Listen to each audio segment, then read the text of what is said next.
الإسماعيلية تعادل الزمالك والقناة بهدفين لكل منهما في المباراة التي أقيمت بينهما أمس في ختام مباريات الأسبوع 19 للدور العام لكرة القدم. انتهى الشوط الأول بتقدم الزمالك بهدفين لهدف واحد. سجل هدف الزمالك مدحت عبد الهادي بضربة رأس في الدقيقة الأولى من الشوط الأول، وأضاف حسام عبد المنعم الهدف الثاني بضربة رأس أيضا في الدقيقة 36.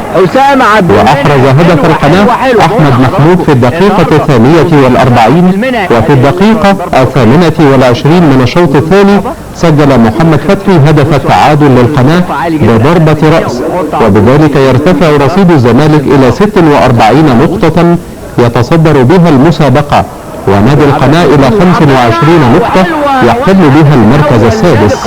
أول هجمة تتنفذ بسرعة. الزمالك إلى 46 نقطة يتصدر بها المسابقة، ونادي القناة إلى 25 نقطة يحتل بها المركز السادس.